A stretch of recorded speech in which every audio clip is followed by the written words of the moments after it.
Orang harus paham ini. Assalamualaikum warahmatullahi wabarakatuh. Warganet yang berbahagia, kita bersyukur hidup di Indonesia sebagai negara yang merdeka, sebagai tanah air kita.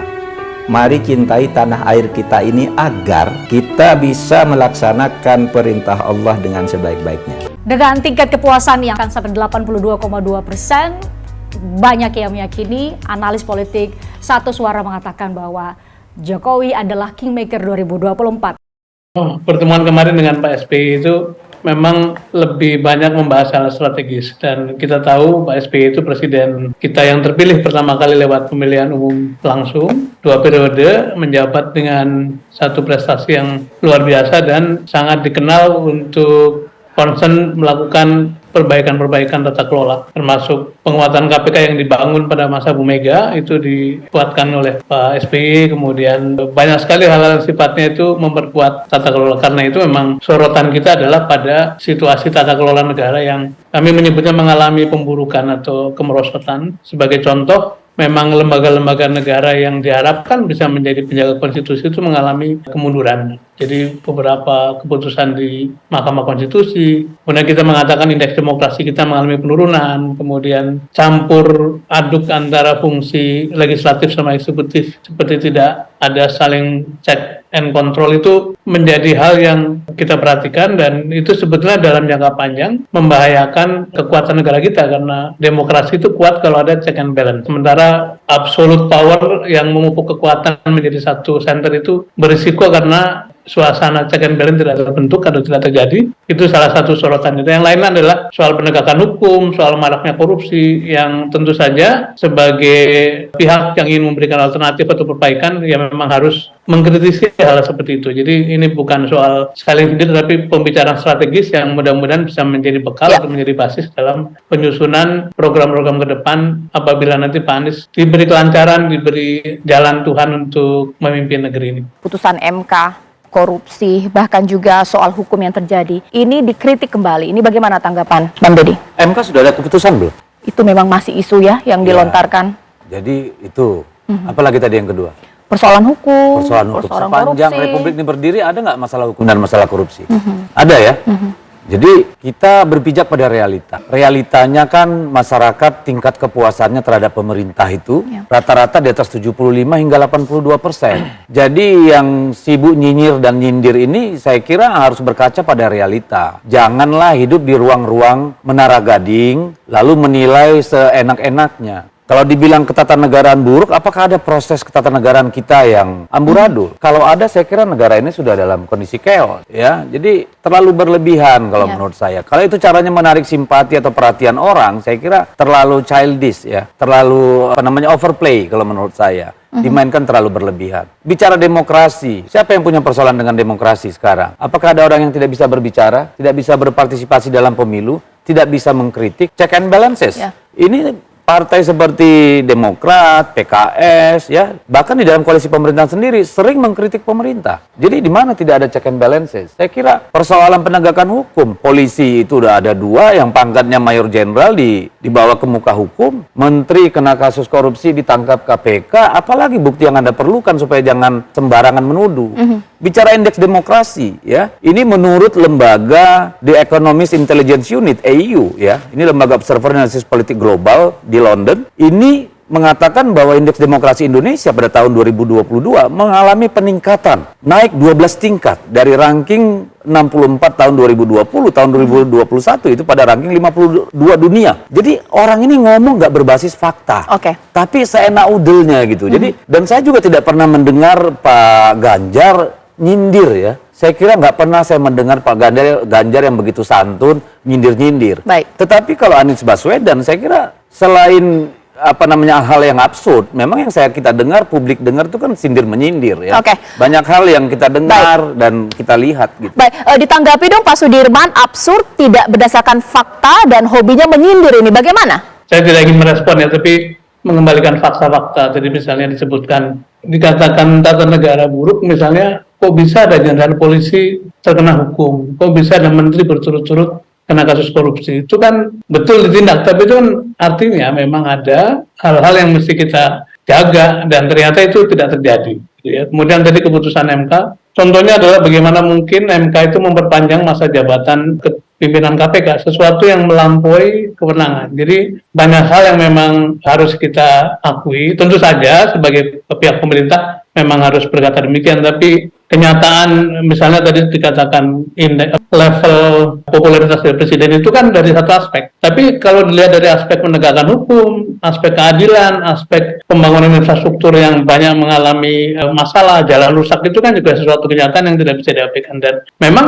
demokrasi ini ya begini, harus ada saling check and balance. Nah, kita yang di luar pemerintahan tugasnya adalah menyampaikan pandangan-pandangan alternatif supaya ada perbaikan. Dan sama sekali saya tidak bermaksud untuk nyinyir atau nyindir, tapi lebih kepada menyampaikan fakta-fakta yang inilah memang indahnya demokrasi. Pada setiap 5 tahun kita memberikan tawaran baru, dan silakan rakyat memilih, Oke, Bang Deddy bagaimana? Begitu.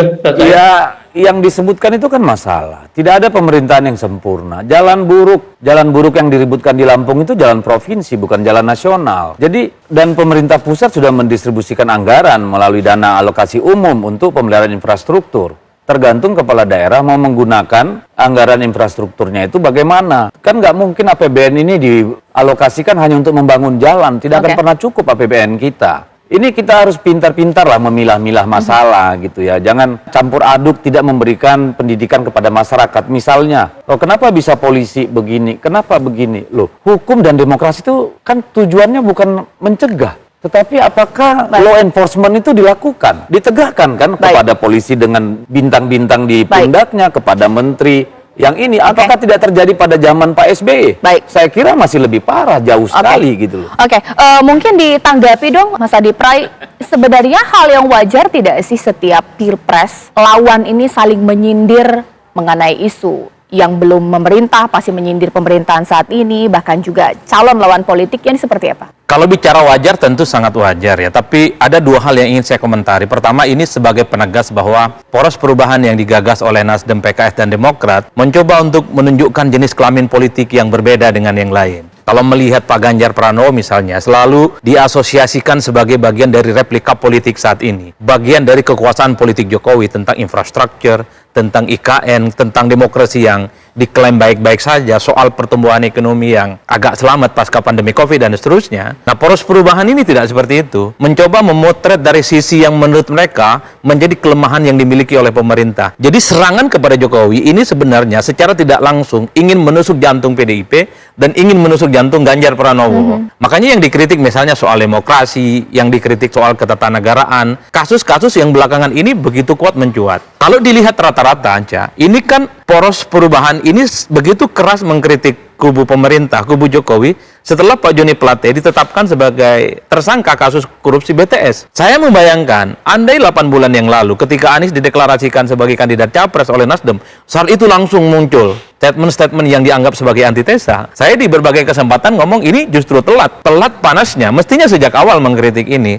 Sehingga kelompok-kelompok yang mengatasnamakan diri sebagai kubu perubahan ini menawarkan solusi dari apa yang kemudian akan coba mereka tawarkan pada persoalan-persoalan kebangsaan ke depan. Itu yang pertama. Yang kedua tentu ini sebagai diferensiasi politik ya. Bahasa lainnya jualan politik sebenarnya. Nah, kubu perubahan ini ingin tunjukkan kepada publik bahwa orang yang selama ini dianggap dekat dengan Pak Jokowi, namanya Ganjar Pranowo, the next successor di 2024, adalah orang-orang yang sangat mungkin akan melanjutkan portofolio politik yang agak kurang oke. Maka muncullah poros perubahan namanya Anies Baswedan, ada PKS, Demokrat, dan Nasdem. Kalau jadi ya, nanti mendaftarkan di KPU di bulan Oktober, menawarkan yang menurut mereka akan perbaikan demokrasi, kemudian soal ekonomi, tentang infrastruktur yang menurut mereka ugal-ugalan, dan seterusnya, dan seterusnya. Ini jualan politik, apakah laku atau tidak, ini sangat tergantung bagaimana resultante politik yang disampaikan oleh publik. Jualan politik itu dua hal. Pertama, efek bandwagon. Seberapa sering misalnya omongan-omongan terkait dengan buruknya infrastruktur dan lain-lainnya yang disampaikan oleh kubu perubahan ini ditangkap oleh publik. Yang kedua, soal fakta.